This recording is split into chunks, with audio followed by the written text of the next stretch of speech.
여러분, 하루도 평안하셨습니까? 오늘도 하나님이 주신 귀한 하루를 이렇게 영상으로 하나님께 예배드리고 있습니다. 이 코로나가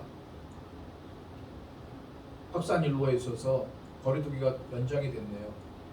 여러분 꼭 건강 주의하시고요. 오늘도 우리 하나님과 함께 동행하는 복된 하루, 멋진 하루 되시길 바랍니다. 기도하겠습니다. 하나님 참으로 감사드립니다. 저희들이 무엇이 가운데 사랑하여 주셔서 주의 자녀 삼아 주시고 이렇게 저희를 만나시려고 우리 하나님께서 이 예배의 장으로 불러 주십니까? 오늘도 주님 이러한 무한하신 사랑을 저희들 받은 몸으로써 매 순간순간 이 사랑을 기억하며 살게 해 주시고 오늘도 주님께서 주신 이 사랑을 모르는 사람들에게 나눠줄 수 있는, 베풀어 줄 수 있는, 전할 수 있는 우리의 삶이 되길 원합니다. 주님 우리의 발걸음을 인도하여 주시고 오늘도 주님께서 복 주시고 인도하시는 이러한 삶을 살아나갈 때에 많은 사람들에게 그리스도의 향기로, 그리스도의 편지로 살아갈 수 있도록 인도하여 주옵소서. 오늘도 우리 성도들의 삶을 책임져 주시고 우리 성도들의 삶이 이제 집에 들어가서 돌아볼 때 하루의 삶이 하나님께서 인도하신 삶이었구나, 하나님께서 도와주신 삶이었구나, 승리한 삶이었구나 라고 고백할 수 있는 멋진 삶이 될 수 있도록 인도하여 주옵소서. 예수 그리스도의 이름으로 기도하옵나이다. 아멘. 찬송가 415장입니다.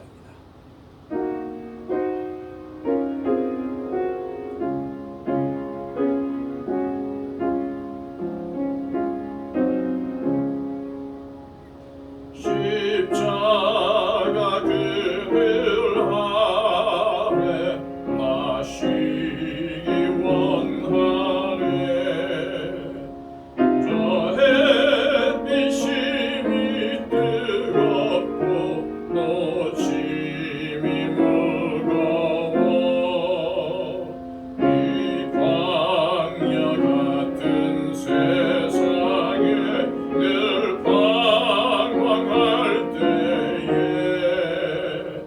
주 십자가의 그늘에 내 쉴 곳 찾았네. 내 눈을 밝히면서 저 십자가 볼 때 날 위해 고난 당하신 주 예수 보인다. 그 형상 볼 때 내 맘에 큰 찔림 받아서 그 사랑 감당 못하여 눈물만 흘리네. 십자가 그늘에서 나 길이 살겠네. 나 사모하는 광채는 주 얼굴뿐이라. 이 세상 나를 버려도 나 두려움 없네. 내 한량 없는 영광은 십자가뿐이라. 아멘. 우리에게 주시는 말씀은 어제에 이어서 시편 37편의 말씀입니다. 시편 37편 27절로 마지막 40절까지 말씀입니다. 구약성경 829쪽 하나님의 말씀입니다. 악에서 떠나 선을 행하라. 그리하면 영원히 살리니 여호와께서 정의를 사랑하시고 그의 성도를 버리지 아니하심이로다. 그들은 영원히 보호를 받으나 악인의 자손은 끊어지리로다. 의인이 땅을 차지하며 거기서 영원히 살리로다. 의인의 입은 지혜로우며 그의 혀는 정의를 말하며 그의 마음에는 하나님의 법이 있으니 그의 걸음은 실족함이 없으리로다. 악인이 의인을 엿보아 살해할 기회를 찾으나 여호와는 그를 악인의 손에 버려두지 아니하시고 재판 때에도 정죄하지 아니하시리로다. 여호와를 바라고 그의 도를 지키라. 그리하면 네가 땅을 차지하게 하실 것이라. 악인이 끊어질 때에 네가 똑똑히 보리로다. 내가 악인의 큰 세력을 본즉 그 본래의 땅에 서 있는 나뭇잎이 무성함과 같으나 내가 지나갈 때에 그는 없어졌나니 내가 찾아도 발견하지 못하였도다. 온전한 사람을 살피고 정직한 자를 볼지어다. 모든 화평한 자의 미래는 평안이로다. 범죄자들은 함께 멸망하리니 악인의 미래는 끊어질 것이나 의인들의 구원은 여호와로부터 오나니 그는 환난 때에 그들의 요새시로다. 여호와께서 그들을 도와 건지시되 악인들에게서 건져 구원하심은 그를 의지한 까닭이로다. 아멘. 사람의 가장 근본적인 추구는 행복에 대한 추구일 것입니다. 왜 돈을 벌고 왜 명예를 얻고 왜 권력을 잡으려고 합니까? 그러면 행복해질 것이라고 생각을 하기 때문이죠. 그러나 진짜 행복은 평안이 있어야 주어집니다. 다시 말해서 평안이 없는 행복은 없다는 말씀이죠. 그렇다면 우리가 어떻게 평안을 얻을 수 있을까요? 오늘 본문은 그 비결을 우리에게 알려주고 있습니다. 30절 말씀을 제가 다시 한번 읽어드릴게요. 의인의 입은 지혜로우며 그의 혀는 정의를 말하며. 가끔 말을 내뱉어 놓고 그 말 때문에 마음이 불편해진 적이 다들 있을 것입니다. 그런 일을 겪으면은 그때 스스로 다짐을 하죠. 다음에는 말수를 줄이고 그런 식으로 말하지 말아야지. 다른 사람의 심정을 살피지 않고 막무가내로 말하는 자기중심적인 사람은 아예 신경을 쓰진 않지만 대다수는 자기 말이 혹시 남에게 상처를 주지 않는가를 살피고 그 다음부터는 말수를 줄이거나 지혜롭게 말하려고 합니다. 하지만 지혜로운 언어 생활의 체질화는 쉽지가 않죠. 하지만 그래도 포기하지 마시기 바랍니다. 그러니까 계속적으로 노력하다 보면 어느새 화평을 말하는 사람이 되어 있을 것입니다. 중요한 것은 말로 생기는 문제로 인한 문제의식을 가지고 계속 그 문제를 극복하는 훈련을 하면 됩니다. 그러면 말로 인해서 평화를 잃는 일은 점차 줄일 수가 있게 되겠죠. 그리고 남들도 여러분들의 그 말을 통해서 기쁨과 평화를 얻는 일들도 많아지게 될 것입니다.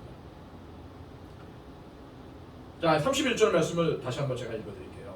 그의 마음에는 하나님의 법이 있으니 그의 걸음은 실족함이 없으리로다. 자, 그렇다면 왜 의인의 발걸음에는 실족함이 없을까요? 그 이유를 오늘 말씀은요, 그의 마음에 하나님의 법이 있기 때문이라고 말하고 있어요. 즉, 이 말씀은 하나님의 말씀에 순종하려는 마음 자세가 되어 있다는 그런 말이에요. 여러분, 그런데 말씀에 순종하려는 그 마음은 어디서 나올까요? 말씀을 잘 듣는 귀에서 나옵니다. 결국 듣는 귀가 있을 때에 듣는 마음도 생겨나면서 그때에 그의 걸음에는 실족감도 없고 평안을 잃지 않게 된다는 말씀이에요. 가끔 어떤 분들은 자신이 완벽해야, 다시 말해서 뭐 죄도 안 짓고 완벽해야 하나님께서 기도를 들어주실 줄로 압니다. 그러나 하나님은 저와 여러분에게 완벽한 삶을 원하시는 게 아니고 열린 귀. 어디에 열린 귀요? 말씀에 열린 귀를 원하십니다. 그래서 먼저 하나님의 말씀을 잘 듣기를 힘쓰면은 하나님도 우리의 기도를 들어주십니다. 우리의 기도에 응답하십니다. 우리의 기도에 집중하십니다. 결국 순종하는 마음이 하나님의 복을 받는, 하나님께서 주시는 평안을 유지하는 가장 확실한 길이라는 말씀이에요. 자, 특별히 오늘 본문에는요, 유난히 보는 것과 관련된 단어들이 굉장히 많습니다. 본문 32절에는요, 악인이 의인을 엿보아 살해할 기회를 찾는다라는 표현이 나오고요. 또 34절에는 여호와를 바라보라는 표현과 악인이 끊어질 때에 네가 똑똑히 보리라라는 표현이 나옵니다. 그리고 35절에는요, 내가 악인의 큰 세력을 본즉이라는 표현이 나오고요. 36절에는 내가 찾아도 발견하지 못했다라는 그런 표현이 나옵니다. 그리고 본문 37절에는 온전한 사람을 살피고 정직한 자를 보라는 표현이 나오죠. 죄송합니다. 목이 잠겨서요. 예, 괜찮습니다. 다윗은 32절, 33절에서 하나님의 뜻대로 살려고 하는 의인이 악인에 의해서 죽도록, 피해를 보도록 그냥 놔두시지 않는다고 노래를 하고 있어요. 또한 34절에서는요, 하나님을 바라보고 말씀대로 살면은 땅을 차지하게 되고, 또 악인이 끊어지는 것을 똑똑히 목격하게 될 것이라고 노래를 하고 있습니다.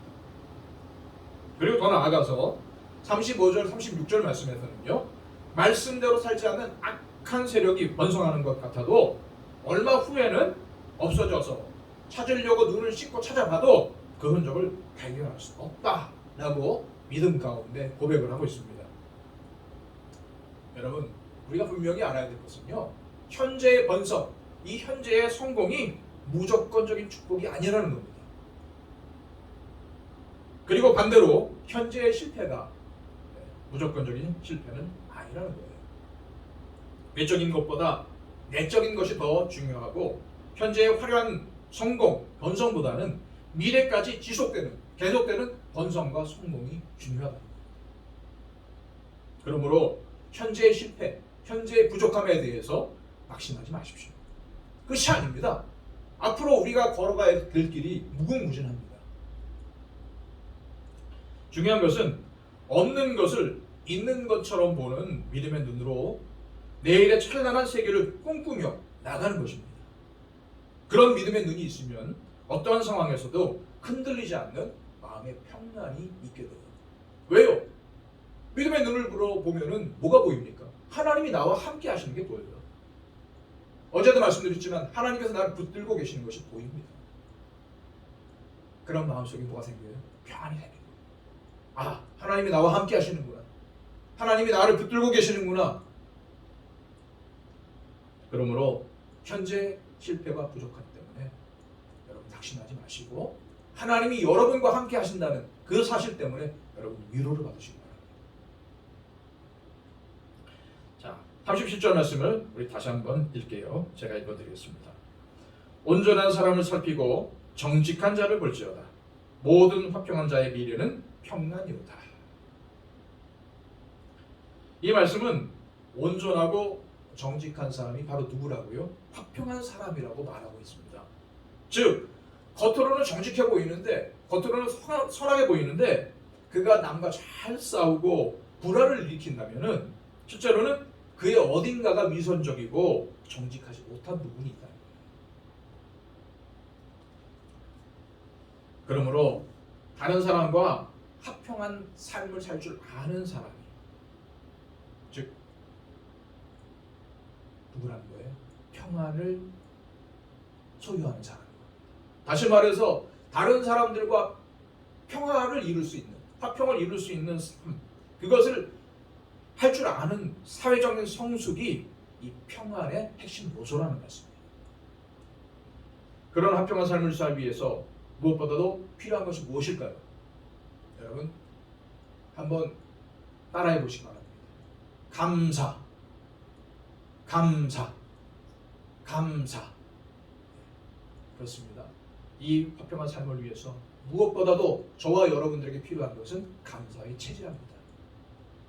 사실상 우리가 이제까지 잘 살고 있는 것은 모두가 다 하나님께서 도와주셨기 때문이고 다른 사람들이 열심히 일한 덕분입니다. 우리가 먹는 이 밥 한 톨도 농부가 열심히 무더위와 싸우고 열심히 노력해서 열심히 일해서 수확한 것들을 우리가 먹고 있는 겁니다.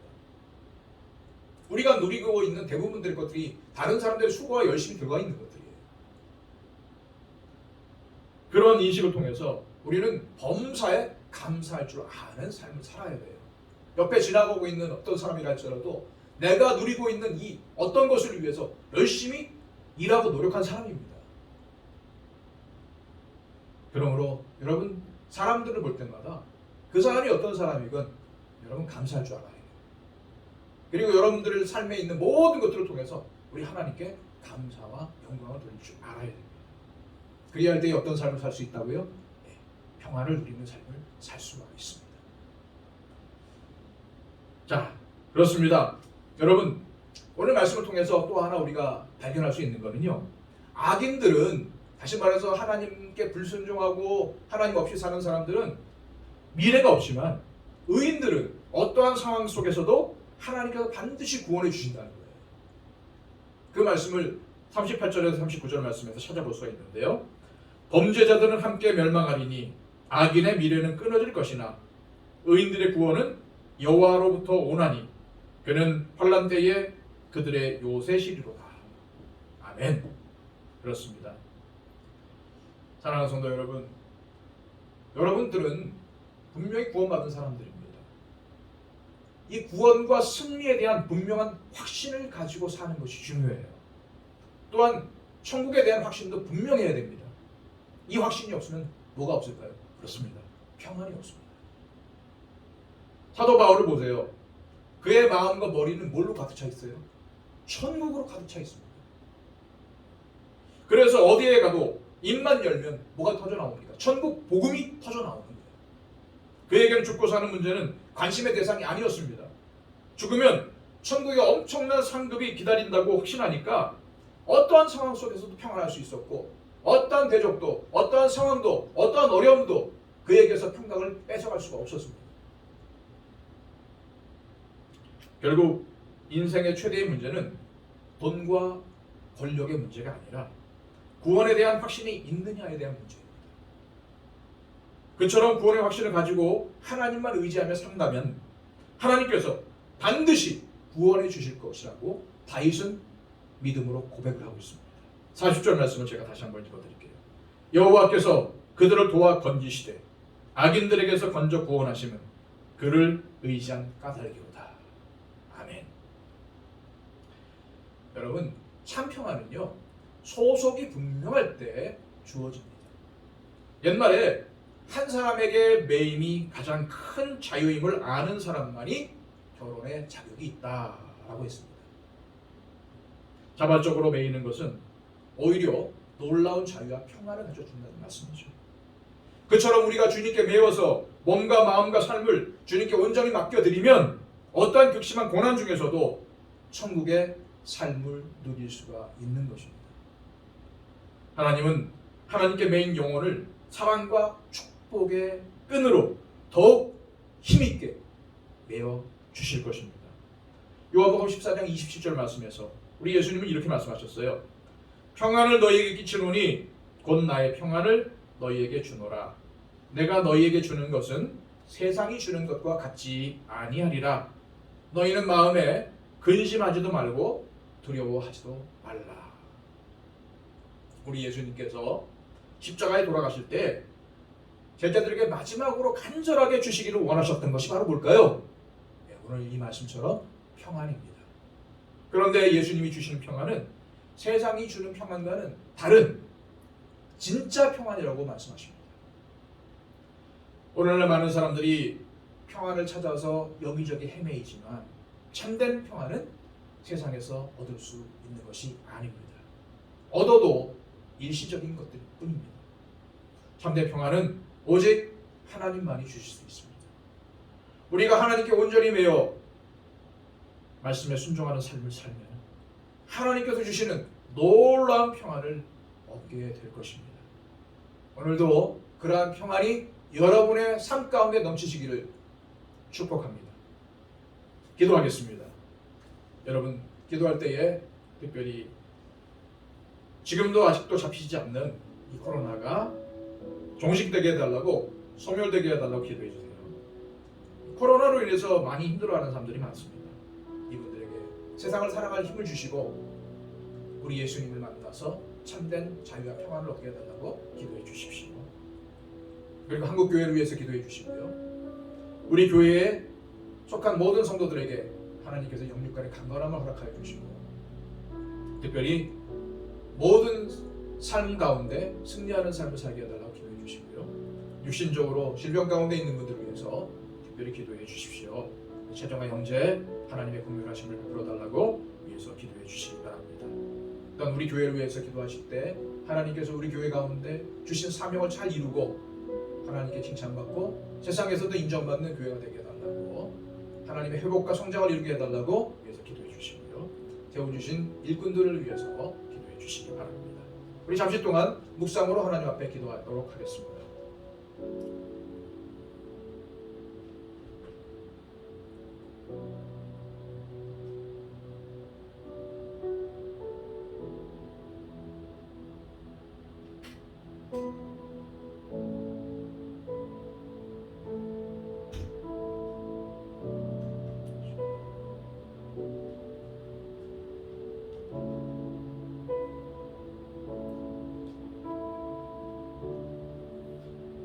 참으로 감사하신 아버지 하나님, 오늘도 우리의 삶을 하나님께 맡겨드립니다. 하나님, 오늘 말씀을 통해서 우리에게 가장 필요한 것은 바로 주님이 주시는 평안임을 깨달았습니다. 하나님, 우리의 삶에 주님 주시는 평안을 이루기를 원합니다. 하나님 말씀에 순종하여서 오늘도 그 말씀 붙잡고 나가기를 원합니다.